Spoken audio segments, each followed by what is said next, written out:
Good morning, everyone. It's Lindsey Huddleston back in the building with another SPS Monday Motivation. First of all, happy Veterans Day to all who have served, as well as those who have supported those who served. I had the fortune of signing a blank check, as someone once told me, to the American government for my body when I joined the military back as a college student. I want to thank my brother, late Sean Huddleston, who served in the Navy, my dad, Lindsey Huddleston, who served in the Army as a paratrooper. He has some stories to tell me during the Vietnam era. Unfortunately, he stayed clear of battle, but he talks about the experiences there. And I had so many young men, particularly on Fielding Street, who served. Shout out to Joseph Cook. Shout out to Thelbert Jeffries. Shout out to Rashid Jeffries. Young men in the inner city serving. And I think that's going to play a role in today's Monday Motivation. And what I'm talking about today is when core values collide. Core values, and I say core, I mean core values that are important to people. Things like teamwork, responsibility, being innovative, people development, integrity, customer focus if you're in business, passion, community, all these type of things. What happens when these collide?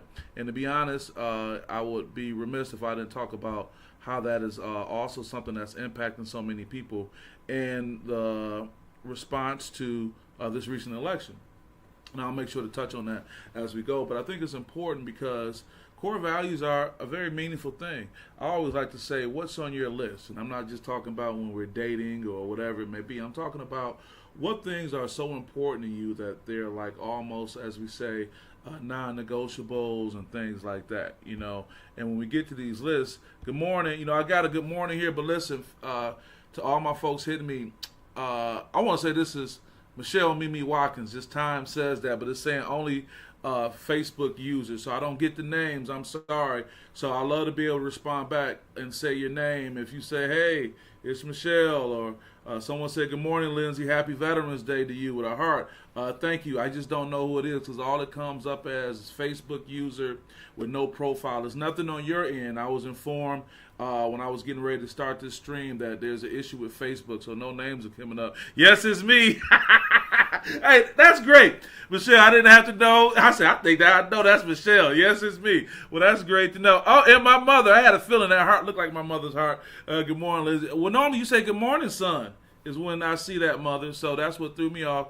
I said, from your mother and all that. I got Aaron Mays in the building, my brother. Good morning, it's Aaron Mays. What's up, brother? Got some good folks showing up today. We're talking about, guys, when core values collide. And I won't say that this is an overdue discussion, but last Tuesday was the election, so I already did a Monday Motivation. So this is my first Monday Motivation system.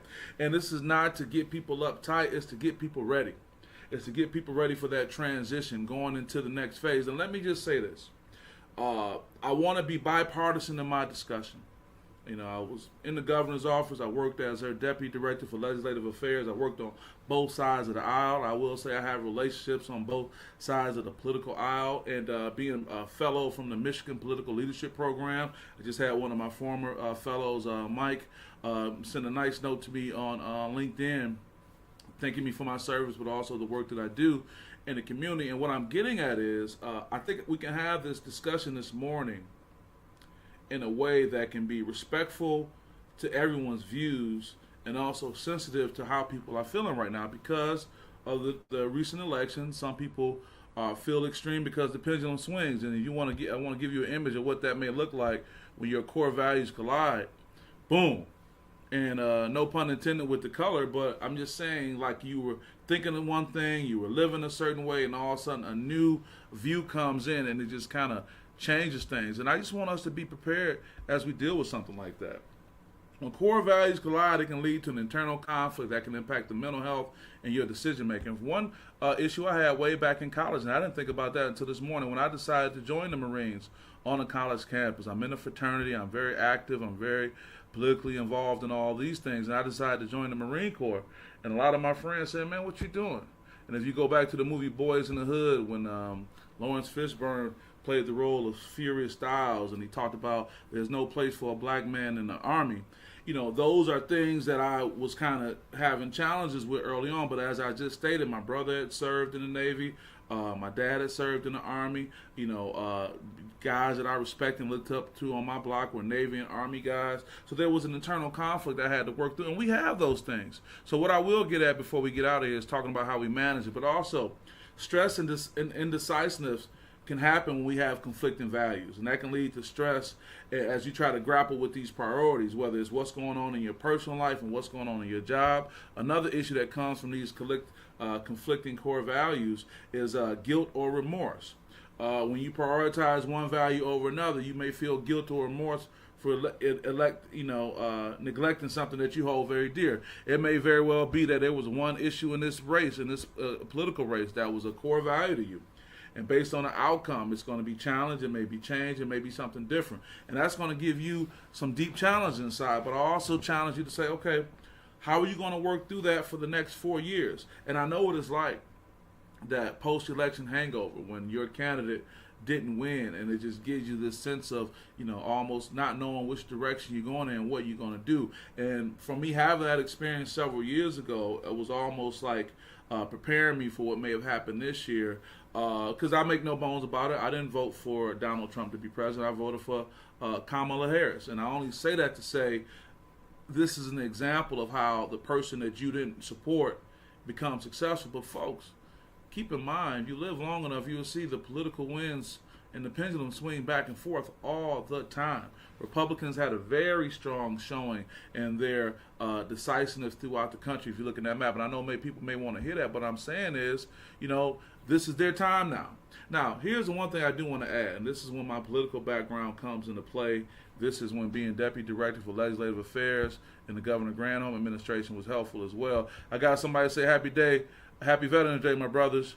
I'm not sure. This could be Kevin. I'm not sure who it may be, but I appreciate you saying. I said the names weren't coming up because of a Facebook glitch. But what I want to get at is, and I know he's like, oh, you shouldn't talk politics, but this is in relation to what we're talking about. Republicans have the executive office, the House, and the Senate. They run the table. That's not always the best thing. Oh, what are you talking about? They got all that thing. The infighting is going to be tremendous. We've seen it before. It's not always best when one party has all, not because they can just run and ram everything through. They have their own special interests internally. See, politicking and campaigning is one thing when you can say what you want. Governing is an entirely different thing. Yes, sir, it's me. Yeah, I knew it was you, brother. I don't got to have your face up to know it's you, man. Thank you for your service as well. I know you come from a line of people who serve, and thank you for what you've done as an Army, a military policeman, and all those things. But Kevin, what I'm trying to get people to understand is, in these days and times, I don't want you to take on a gloom and doom mindset when your core values collide with someone who may be in a leadership role. When the people that you were kind of going back and forth with, whether it's on social media, whether it's at your job or wherever it may be, are now the ones who can say, "Hey, we won till the victor goes the spoils." Especially when we're a couple weeks out from Thanksgiving. So what I do want to leave you guys with today is some things you can work on to be able to manage what's going to happen around the holidays if you're not happy with how the direction the country went in. When you talk about deciding between taking over the family business or pursuing a career in the arts, these are all examples of things that kind of challenge your core values. Or, being torn between going to work and spending time with family, that's always a big thing. I had a game I could have been at on Sunday, but no, I elected to go to the movies with Madeline, and I'll never look back on that as being the wrong decision, but those are the things you have to look at. Also, we talk about these core values, being caught between the values of divorced parents. I make no secret about being divorced after being married 9 years, and you're right. There were some core value differences, and I don't want my daughter to be caught in between, but these things come up.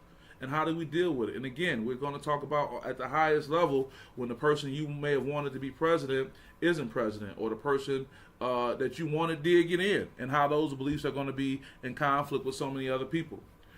Bringing beliefs to work that have been in deep storage. See, a lot of these things people haven't been talking about. Now they're coming up now. They're kind of just coming to the surface, and that can be hard. And then political correctness. Some can argue that it's died. There's no such thing as political correctness. Some can argue we need more. But then there's also this idea of free expression. Just as I can express my views as a black man in America, others may express their views as, a white man living in America, and we have to be open to these ideas of free expression. Someone says, looking like a lean, mean fighting machine. Buenos dias. Hey, if I got some Spanish coming on, that might be Tino. What's up, Tino? I can't see the names and the faces today because of a Facebook glitch, but I got a feeling that's my brother Tino, man. We're going to see you soon, December, the first weekend in December, we'll be with the Rachel Williams Foundation having the tip-off for 2 days, Friday and Saturday, over at Ferndale High School. And then another thing we talk about when these values collide is sensitivity to others, whether we want to be sensitive to others and how they feel. To be honest, if you want to go about it, I know there's been things about some horrible text messages going around the country or people saying inappropriate things, but my day-to-day interaction with independent people has been very civil, I would say, going forward. So what are we going to do to help you guys with this in the time we have? A few things we can help you deal with these internal conflicts. It's just having an awareness. It's one thing to know about it, but sometimes you got to trace your roots back to find out, well, why am I bothered? What is it about this particular issue or something else that's going on that bothers me? Someone says, yes, sir, see you there. Yep, Tina's going to be in the building. You can definitely get a shot with me and Tina when we get up there. Also, it may be that situations such as those above will make you feel uncomfortable, but you didn't know why. Sometimes we're uncomfortable about something, but we don't go through the process to figure out, well, why do I feel this way? Why do I have an issue with this? And it may go back to some childhood issues. It may go back to a bad experience you may have had. It may go back to something that you just concerned that you want to make sure it doesn't happen. Another thing that's important, folks, as we deal with these colliding cultural and core values is finding the balance.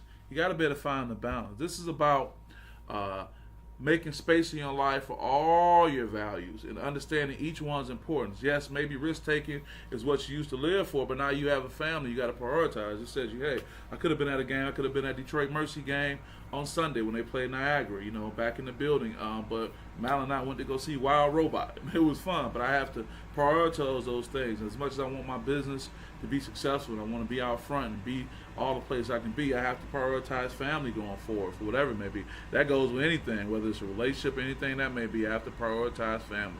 Now, what can we do to help us if you're still having this political hangover or you're having an issue when you have a core value collision going on? You got to limit the news consumption sometimes. We do live in a 24-hour news cycle where it's going to be going on and on. It's not going to stop. Sometimes you got to take a step back, and that's okay for your mental health. Also, take a break from that social media feed.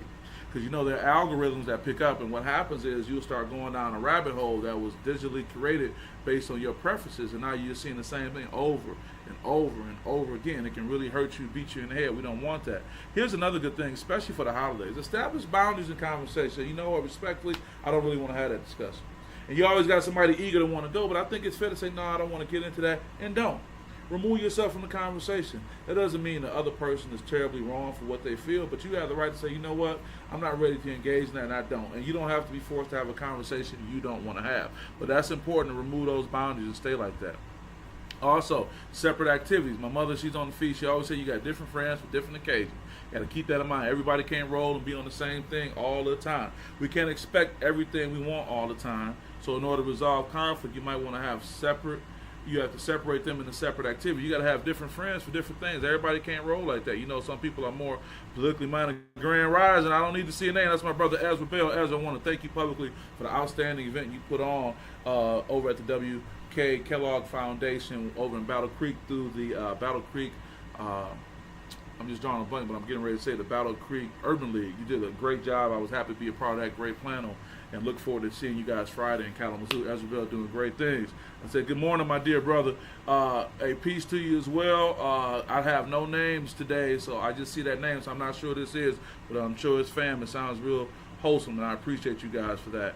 But the last thing I just want to share, man, as we talk about when core values collide, when you talk about these different groups of friends, everybody can't talk about the same thing and be on the same thing. Hell, you don't even want to go to the same thing. Some people you want to go to the game with, some people you want to chill with, some people you want to hang out with, some people you use text, and that's it. Maybe one group of friends will never understand how important your political beliefs are to you, so don't have the conversation with those friends. You got to be able to walk away from it, folks. You can't keep doing it. And where did I get this great information from? A great source for me sometimes I look at is Medium, the magazine. And this one was talking about when values collide and give you some insight. But I just want you to go back and think. When you think about core values, everyone's core values are not the same. And as I said at the outset, as I get ready to wrap this up, just because your core values are different from someone else, it doesn't mean that you guys can't work in peace and harmony, because that is what we're going to have to do. That was my sayings, Dr. John Hagan sayings. I appreciate you. I heard the heartfelt warmth in your comment and your statement, brother, but it's good to receive you. So at this point, we're going to sign off, guys, and get the day going. I want to wish you guys the best. Thank you for supporting SPS, and I'll see you next time. Peace out.